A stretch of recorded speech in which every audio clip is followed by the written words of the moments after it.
긴급경보 상황이 종료되면 5분간 경계경보 상황을 유지하다 2시 20분에 오늘 훈련을 종료하게 됩니다. 오늘은 올 들어 가장 추운 영하 15도의 혹한 속에서 약 25만 명의 유도 요원들이 야외에서 주민 대피 안내 활동을 하고 있습니다. 그리고 추운 날씨에도 많은 국민 여러분들께서 버스나 차량에서 직접 내려서 주변의 대피소로 대피하고 있습니다. 오늘 실시하는 민방위 특별 대피훈련의 특징이라면요? 예, 민방위 대피훈련은 정기적으로 매년 3번씩 실시해왔습니다만은 그동안 차량이나 주민의 이동 통제를 중심으로 했습니다. 그러나 이번 사태에서도 봤듯이 이동 통제를 하는 훈련만으로는 적의 비행기나 미사일 같은 공습 공격에 효과적으로 대응하기가 어렵습니다. 따라서 이번 훈련에서는 국민 여러분들께서 모두가 지하철이나 지하보도, 지하 주차장의 대피시설에 실제로 직접 대피해보는 훈련을 실시합니다. 자, 그러면 이 시각 현재 김황식 국무총리께서 순시 중인 남산타워의 현장을 연결하도록 하겠습니다. 현장에 나가 있는 최동수 아나운서 나와주시죠. 네, 남산타워 현장에 나가 있는 최동수 아나운서입니다. 이 자리에 김황식 국무총리께서 훈련 현장에 참관하기 위해 나와 계십니다. 총리님 안녕하십니까? 네, 안녕하십니까. 네, 북한의 연평도 포격 도발의 계기로 실시된 이번 훈련, 그 의미가 다른 때보다 각별하다고 생각이 됩니다. 오늘 훈련의 의미는 무엇이라고 생각하십니까? 네, 오늘 일방 훈련은 특별 대피 훈련입니다. 북한의 연평도 무력 도발과 같은 적의 포격이나 공습을 가상해서 국민의 귀중한 생명을 보호하고 안보 현실에 대한 국민의 관심을 높이기 위해서 실시하는 것입니다.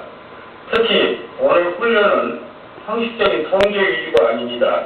국민 스스로 주변의 대피시설을 실제로 확인하고 비상시 대피 요령을 몸으로 익히는 데 중점을 두고 있습니다. 또 실제 상황이 발생할 경우 대피할 곳이나 방법을 모르면 당황하기 쉽습니다. 이번 훈련을 통해서 국민 각자가 비상시 행동 요령을 체험해 보시기 바랍니다. 국민 여러분의 적극적인 참여와 협조를 부탁드립니다. 네, 평시 민방위 대피훈련이 전체의 귀중한 생명을 구할 수도 있다는 말씀인 것 같은데요. 이 북한의 연평도 도발로 안보에 대한 국민들의 관심이 매우 높습니다. 우리 안보 상황과 관련해서 국민 여러분께 당부드리고 싶은 말씀이 있다면 한 말씀 해주시죠. 네, 국민 여러분, 북한은 천안함 침해 기억이 채 가시기도 전에 연평도 기습 포격을 통해서 전시에도 금지하고 있는 민간인에 대한 무차별 공격을 가했습니다.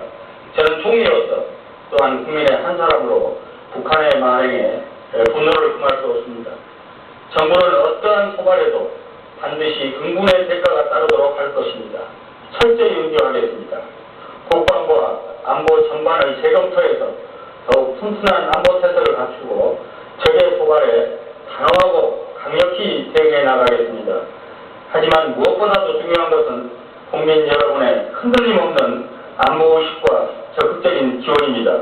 아무쪼록 이번 훈련이 우리가 처한 안보 현실을 다시 한번 생각하는 소중한 계기가 되기를 바랍니다. 네, 오늘 말씀 고맙습니다. 지금까지 김황식 국무총리와 함께 제382차 민방공 대피훈련에 대해서 알아봤습니다. 네, 그럼 이번에는 민방공 대피훈련이 실시되고 있는 경기도 파주시 훈련 현장 상황을 알아보겠습니다. 이성배 아나운서 나와주세요. 민방공 대피 훈련과 화생방대의 종합훈련을 실시하고 있는 파주 금천 이동 중앙하이트 아파트 현장에 나와 있는 아나운서 이성배입니다. 이 자리에 김문수 경기도지사께서 직접 나와 계십니다. 도지사님 안녕하십니까? 네, 안녕하십니까? 네. 오늘 전 국민이 참여하는 민방공 대피 훈련과 파주시 민방위 대비 중앙 119 구조대 주관으로 실시하고 있는 화생방 대피 훈련 어떻게 진행되고 있는지 우리 김문수 경기도지사님과 함께 알아보겠습니다. 예상하는 훈련의 의미 어떻게 볼 수 있을까요? 네, 이곳 파주는 최전방 적경 지역입니다.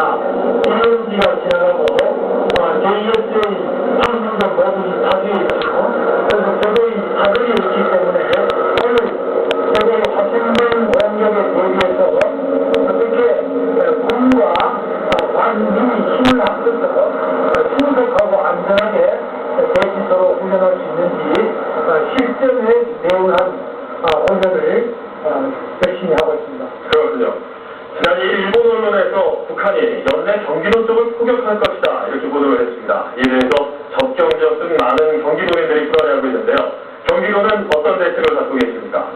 이번 우리 김관진 국방부 장관이 청문회 과정이나 취임하시면서 이 경기 북부 지역에 대해서 특별한 관심을 가지고 순방도 하시고 또 도발시에는 철저히 강력 신속 검증하겠다고 의지를 천명했기 때문에 경기 북부 지역 주민들도 많이 안도하고 있습니다만 우리 경기도는 이 지역 방해를 책임지고 있는 상군 사령부와 1사단 여러 본부대와 긴밀히 협력을 해서 비상시에 잘 대응할 수 있도록 상황을 공유하고 통합방위 본부를 잘 운영하도록 하겠습니다. 네, 말씀 고맙습니다.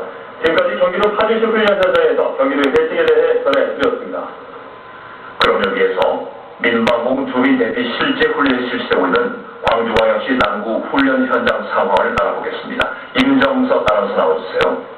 네, 여기는 민방공 주민 대피 실제 훈련이 실시되고 있는 광주광역시 농성초등학교 민방위 대피소입니다.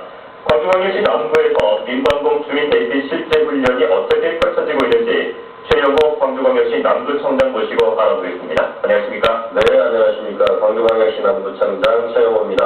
네. 자, 먼저 지금 광주광역시 남구에서 실시하고 있는 민방공 주민 대피 실제 훈련 상황에 대해서 설명해 주시죠. 네, 오늘 우리 남구에서도 민방공 주민대피 실제 훈련을 위해서 남구 전역에 있는 민방위 경보시설 8개소에서 오후 2시부터 훈련 공습 경보를 발령 전파했습니다. 현재 군인들의 이동이 통제되었고 차량들도 도로 우측에 정차해 있는 상태입니다. 또한 남구 비상대피 계획에 따라서 주민과 학생들이 근처의 지하대피소로 대피하고 있습니다. 지금까지는 교통통제, 주민 이동통제 중심으로 훈련을 실시해 왔습니다만 이번에는 주민들이 실제로 지하대피소로 대피하는 훈련을 처음으로 실시하고 있습니다. 네. 자, 그러면 광주광역시 남부는 평소에 이 민방위 사태를 대비해서 어떤 계획을 세우고 계신지 좀 말씀해 주시죠. 네, 우리 남구에서는 모든 주민이 유사시에 안전하게 대피할 수 있도록 금년 11월 한 달 동안 민방위 비상대피시설을 일제 점검했습니다. 비상대피시설로 부적합한 지하 다방이나 PC방은 지정을 해제했고 대피시설로 적합한 교회나 신규 아파트 지하 주차장을 대체 지정해서 149개소 대피시설을 마련했습니다. 그리고 산소 단수에 대비해서 26개소 비상급수시설을 지정하고 석 달에 한 번씩 수질검사를 실시 철저히 관리하고 있습니다. 또한 방독면 등 화생방 장비 2만 1000여 점과 660여 점의 민방위 장비 등을 상시 점검, 정비하고 있으며 특히 우리 남부에서는 내 지역은 내가 지킨다는 자세로 국민의 소중한 생명과 재산을 보호하기 위해서 최선의 노력을 다하겠습니다. 네, 말씀 고맙습니다. 지금까지 제382차 민방공 주민대피 실제 훈련에 대해서 광주광역시 남부청장으로부터 알아봤습니다. 자, 이번에는 북한의 연평도 도발에 따른 국가 위기관리에 대해서 초당대학교 군사학과 문현철 교수와 함께 자세히 알아보겠습니다. 안녕하십니까? 네, 안녕하십니까? 이번 북한의 연평도 도발과 관련해서 이 국가 위기관리 체제에 대한 전반적인 정비가 필요하다는 그런 의견들이 많은데 교수님께서 국가 위기관리 측면에서 문제점을 좀 지적해 주시죠. 네, 연평도 도발 사건은 주민 보호를 위한 국가 위기관리 측면에서 보면 민방위 기본법상 전형적인 민방위 사태로 볼 수 있습니다. 네. 그동안 일부에서는 민방위 제도를 구시대의 유물로 생각하는 등 부정적인 견해가 있었던 것도 사실입니다. 그러나 이번 사태를 계기로 우리는 국내 생명과 재산을 보호하는 민방위, 비상대비 자원관리, 통합방위 등 국가 위기관리 시스템의 종합적인 점검이 필요하다고 봅니다. 네. 소방관계청은 전시를 대비한 국민의 생명과 재산을 보호하는 민방위 제도를 개선하기 위해서 노력해왔으나 예산이나 인력 지원이 부족해왔던 것으로 알고 있습니다. 이번 북한 연평도 도발을 통해서 우리는 실제 민방위 사태를 목격하였습니다. 연평도의 현 상황이 단순한 연평도만의 일이 아니라 후방 지역 어디에서나 발생할 수 있으며 특히 수도권 전역에서 발생할 수 있다고 봅니다. 연평도를 관할하는 인천광역시뿐만 아니라 경기도 또는 전국 광역자치단체와 기초자치단체는 주민 보호를 위해 법률이 정한 국가 위기관리 시스템이 제대로 작동되었는지 다시 한번 짚고 넘어가야 할 것입니다. 네, 그래야 할 것 같군요. 이번 연평도 사태에서 보듯이 이 주민 대피 시설이 유사시 주민들의 생명을 구하는 데 중요한 역할을 할 수 있다고 저는 보는데 이에 대해서도 좀 얘기해 주시죠. 네, 적기나 미사일 또는 포격 도발 지하철이 발생한 경우 대피시설은 매우 중요하다고 생각합니다. 현재 지하시설이 많은 대도시에는 지하 대피시설이 충분히 확보되어 있으나 지하시설이 상대적으로 적은 농어촌이나 도서, 상가모지 등은 지하 대피시설이 상대적으로 부족한 실정입니다. 한편 기능적인 측면에서 보면 현재의 지하 대피시설이 실제 상황이 발생하여 대피하였을 때 제 기능을 발휘해야 한다고 생각합니다.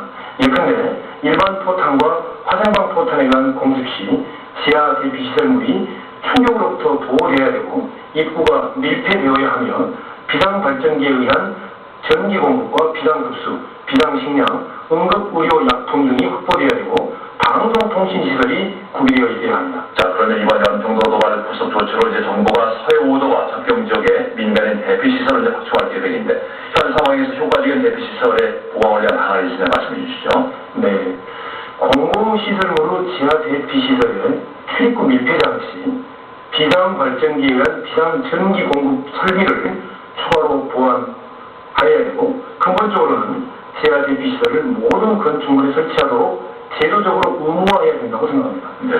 예를 들면 지자체의 건축 허가 시 반드시 지하 대피시설을 건축 설계에 반영하도록 하고 개인주택과 상가를 신축하는 경우에 지하 대피시설을 설치하면 등록세 취득세를 감면해주는 방안을 들 수 있겠습니다. 네, 문현철 교수와 함께 우리나라 국가적 이번에 대해서 알아봤습니다.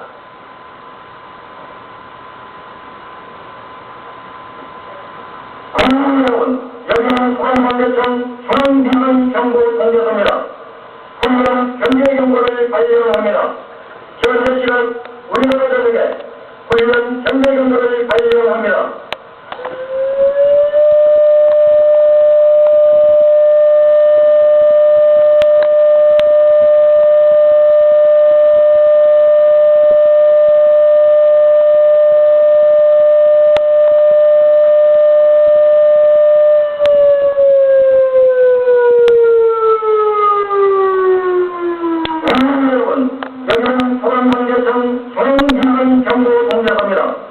우리나라 전역에 발령했던 훈련 공습경보를 훈련 경례경보로 바꾸어 발령합니다.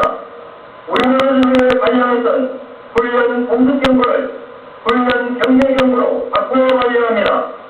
국민 여러분께서는 계속 경제태세를 유지하면서 시간방송을 청취해 주시기 바랍니다. 이상 소방관계청 중앙민방경보통제소에서 알려드렸습니다. 네, 계속해서 오늘 민방공 특별 대피훈련에 따른 전국의 민방위 대피시설 현황에 대해서 민방위 관장께서는 자세히 설명해 주시죠. 예, 국민교